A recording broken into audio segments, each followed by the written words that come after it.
to another video of Creek Adventures. I'm going to give you a clue to where we're going. All creeks lead to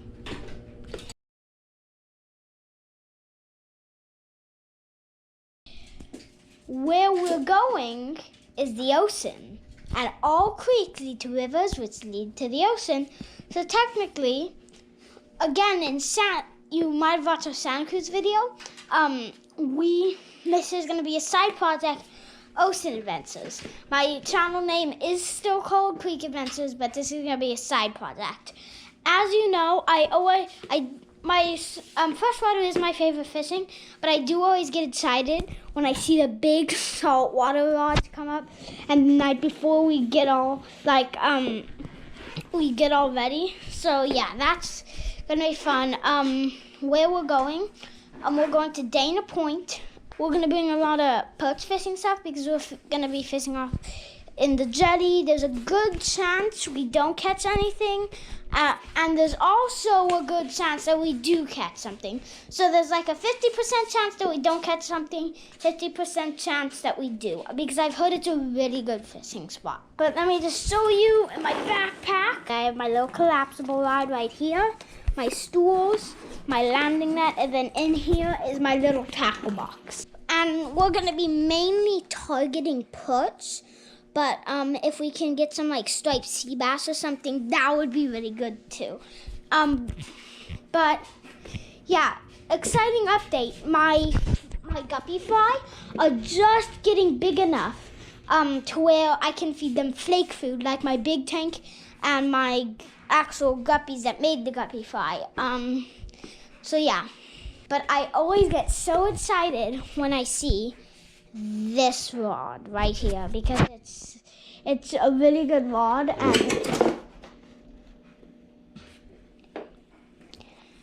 that was nothing at all. Nothing ever happened. I just have to tell you guys now because we have all our stuff out and we're at home and it's actually cozy, and I can like tell you what we're really gonna bring. I will see you at the the jetty tomorrow targeting perch, but if we can get some sea bass, that'll be great. See you then. This is the morning of, and we are going to the jetty. As I told you, we're going to be mainly targeting surf perch, but I also brought a few swim bait minnows, and if we can get a sea bass, that would be great. I'm just looking for fish we can pretty much eat.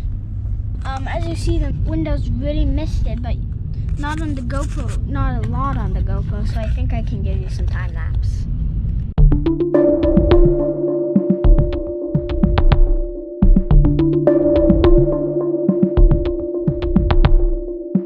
So we just got a pound of deselled shrimp, and I don't know if these are good perch bait. I told you these, we are going for like some sea bass too. This could be good probably. I don't really know. I haven't really fished here before. I should have because it's so close, but yeah, right now, I don't think we're going to buy anything else. So I'll see you down at the jetty. I don't know if you can see that sign, but that sign says, danger, you can't fish here. Violators will be prosecuted, and that is not what you want to see when you're fishing. And we might try like in here where it's not, you won't get arrested, just for some perch. And if that doesn't work, there's a fishing dock over there that we could possibly catch some like kelp bass or something, or some halibut or something. So yeah, if we catch something, I'll show you guys. Right, so we gave up perch fishing. We didn't even fish, there's just no point. But we're on the little dock I was talking about, and I'm gonna basically tell you what our rods have. This one, my little my two-piece rod, has a little stinky worm thing on it. And then you'll come over here and look at this rod. And this rod, it has a hook just weighted with some shrimp. You can see there's some shrimp right there. And then this rod right here, we're tying a paddle tail on there. And then I told you we have a sabiki, but I just thought of something. We don't have a bucket to put any of them in, so probably not a sabiki. But yeah, on this rod we're gonna have a little paddle tail here. This is what we're putting on this rod. Hang on, I'm just gonna put this on. Giant jig head, little paddle tail, pink, white, and blue. Yeah. Pretty good setup. And then I'm gonna get one of my chairs so I can sit and watch my worm rod. I'll see you when something bites. Okay, so we just caught probably... Oh, it's one of those flying fish? Flying fish. Alright, I think we might have just caught our dinner. Oh my gosh. I think we just caught our dinner. Alright, I have not tried flying fish before, but I am excited to try flying fish. Caught it on just some weighted shrimp. Alright, I don't know where we're gonna put it. I wasn't actually expecting to catch anything. Let's see, I don't know where to put it. We'll figure out what it is too.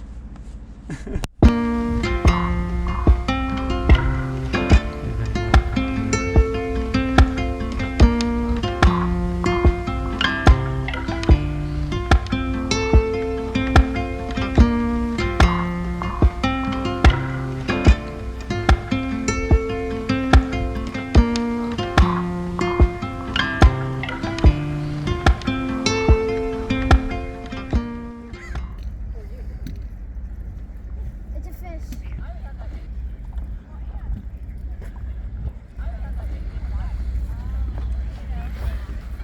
It's coming.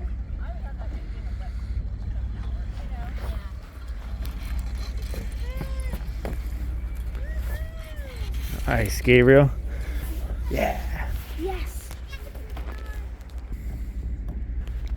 Woo! Right, let me go pull it. I think it's like a big, is it mackerel? Let's take it. Woo! Okay, so we just caught probably... Alright, I think we might have just caught our dinner. Oh my gosh. I think we just caught our dinner. Alright, caught it on just some weighted shrimp.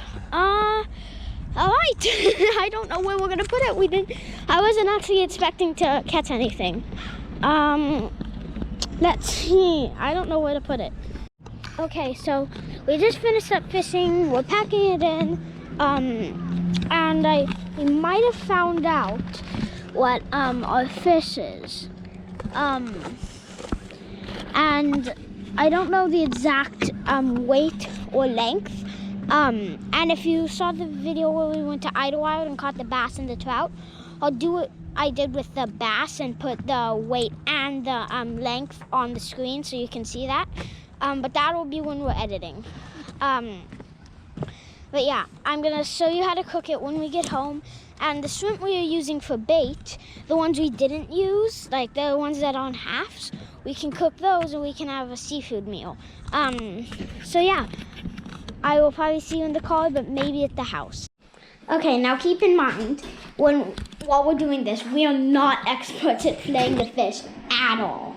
So, but first, what we're gonna do, what I like to do is I just put it in the sink and just give it a nice wash and get any debris out and anything. Take a picture of our fish, lay it down in the sink, and then just give it a nice wash in the sink. Okay, we just measured it. The fish is 13 inches. 13 inches. Wow, that's a pretty good fish. And then now we're gonna weigh it on the scale. Half a pound. All right, half a pound. So it's 13 inches, a little over half a pound. That is a good fish. So what you're gonna need is just a basic fillet knife.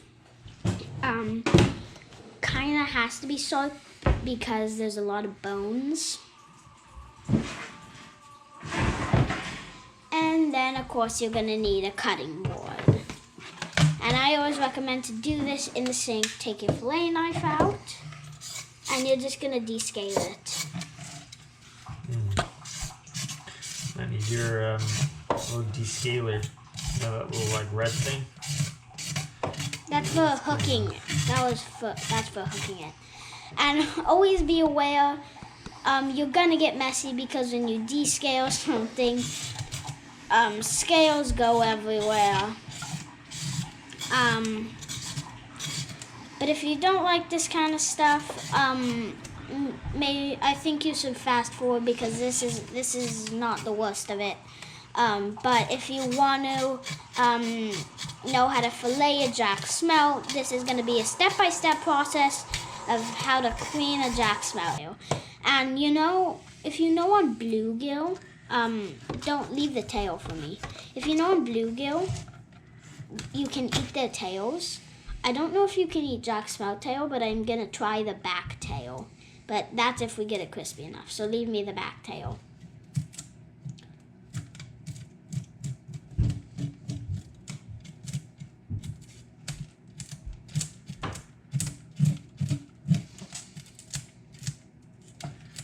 But we're just cleaning the sink out of all the scales. We just descaled it. Right, and now we're just gonna wash it off. Get all the scales that are still on the fish, just off the fish because just a nice clean fish to eat. Just take a long time washing it off. And now what we're gonna do is I don't recommend watching this part if you don't want to see a head being chopped off, but you're just gonna get all the body parts you don't want off, including the head and the guts. You're just gonna make a small chop behind the head, and then you're gonna cut up to the head, and then you're gonna and then it'll be a nice chest cavity to get all those guts out, right there. So yeah, if you're sensitive to stuff, I don't recommend you watch this, but this is a step-by-step video of how to clean I keep wanting to call it a trout, Jacksmelt. It makes all the little stuff out, all the details and stuff, just makes the fish all taste much better. You want the best clean fish you can get. You want a nice, clean, just filleted fish. I'm keeping the tail on so I can fry the tail, but you might not want to keep the tail on. If you don't want to keep the tail on, take the tail off. The best, highest quality fish meat you can get from a fish. At least that's what I like. There's some little bits that we might not want, like that little bit. You don't want that. That's definitely not edible. That's not even edible on a bluegill.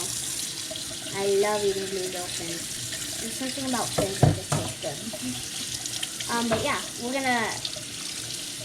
And of course, when I get a fish, and here's some of the fresh meat, I always give a big piece to my outside tank, and then small piece to my inside tank. So let's see if they go for it. You can see it. The crawfish will probably go for it if the fish don't. Let's see. You can see going down. Oh yeah, they're all going for it.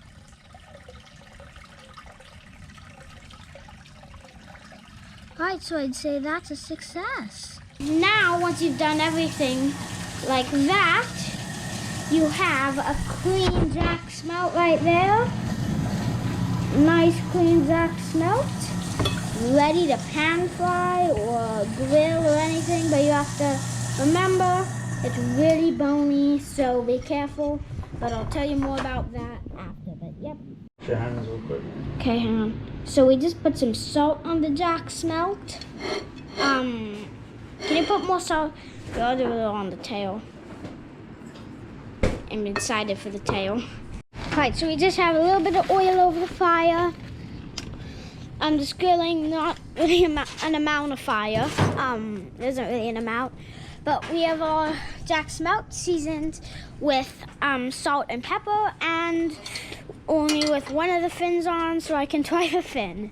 And you might have seen in some of our videos we go down there, we're not catching as many minnows as we do usually. Alright, so we're just putting the Jacksmelt in. I'll tell you why Back up a little bit. we do this. But why I think that's happening is because the weather is really getting cooler, and I think the minnows are going into hiding a lot and not even coming out. So I think that's why. But what's weird is my minnows in my tank are perfectly fine. I guess it might just be a small habitat for them. I mean, it's a 45-gallon tank, so I don't know. But yeah.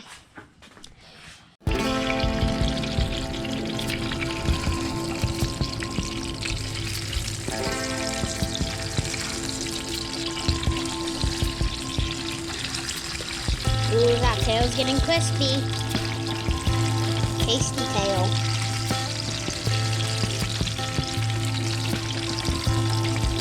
Smells good.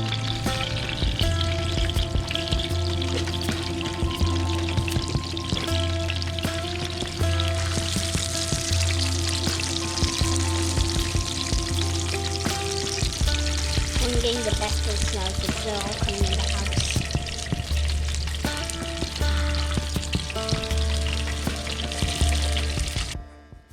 Okay, so it just finished cooking, and I have a little boneless piece, and we're gonna see how it tastes. That tastes really good. It kind of reminds me of a rainbow trout, but then it also just has like another kind of flavor to it. It's really good. I recommend this fish if you're looking for fish. It doesn't really taste fishy, but you can still like it still tastes good, but it's not like really fishy. It's not fishy at all. So I hope you enjoyed this video of Creek Adventures, and make sure to click the subscribe button and the like button so you can see all the great videos I post. See you on the next one. See you then.